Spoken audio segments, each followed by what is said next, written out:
Bienvenidos a Intelecto Matemático. Hoy vamos a trabajar con el estudio de las funciones inyectivas. Vamos a ver qué es una función inyectiva y cómo, con base a los ejercicios que hemos resuelto en la parte anterior de otro video que ya tengo, vamos a ver cómo podemos relacionarlo con el concepto de función inyectiva para discriminar cuándo una función es inyectiva.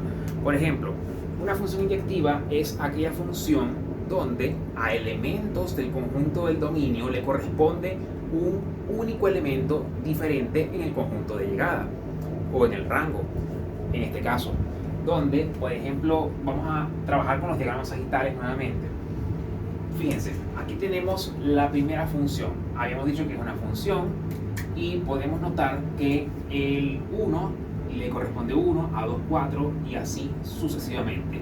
Elementos diferentes del dominio le corresponden elementos diferentes en el rango. Por lo tanto, esta sí es una función inyectiva.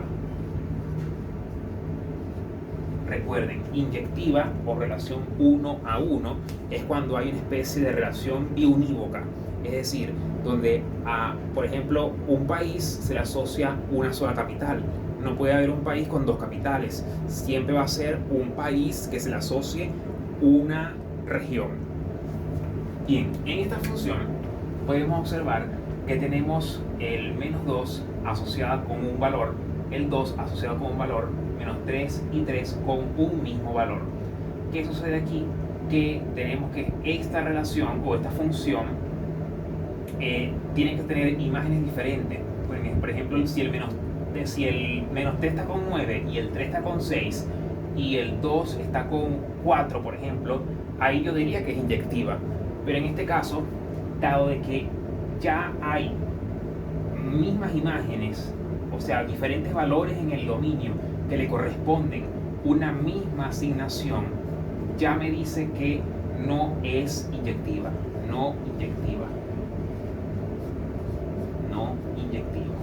Recuerden la definición de función inyectiva. Una función inyectiva es aquella donde a elementos diferentes del conjunto A se le asocian elementos diferentes del conjunto B. Y en este caso tenemos dos imágenes, o los cuatro están relacionados con dos imágenes. Los dos primeros con una y los dos últimos con otra más. Ya sabemos que esta no representa una función, pero aquí, ¿qué podemos observar? Sucede algo similar a este caso. ¿Por qué? Tenemos m y n relacionados con 1. Ya de aquí, al relacionar m con 1 y luego n con este mismo valor, ya deja de cumplir el concepto de función inyectiva, porque tiene que ser un único valor aquí. S tiene a 2, t tiene a 2, tampoco coincide, por lo tanto esta función tampoco es inyectiva.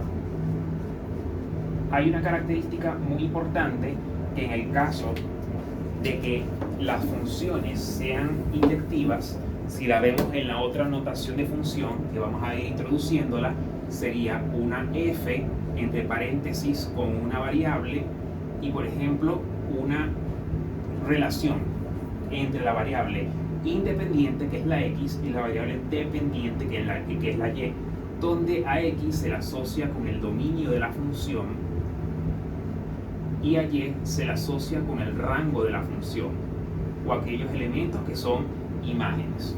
Si, por ejemplo, ustedes tienen una y igual a x al cuadrado, esa relación, esa ley o correspondencia, se ve claramente que tú le das valores a la x, porque es la variable independiente, y vas a obtener que existen varios valores que no van a coincidir, no cumple el concepto de función inyectiva. Por lo tanto, podemos verlo gráficamente también. Otra manera de representar a la función, si tenemos una línea horizontal que la cruza, vemos que toca en dos puntos. Por ejemplo, este valor llamémoslo x1 y este valor llamémoslo x2, valores distintos del dominio que se asocia con el eje x. Le corresponde un único valor y1 en el conjunto de llegada de las y que se ve aquí en la ordenada. Tienen dos valores iguales. Está pasando este caso aquí y no me cumple el concepto de función inyectiva.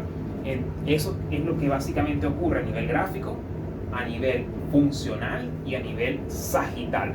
Ya más adelante procederemos a explicar de manera más específica a qué se refiere este concepto.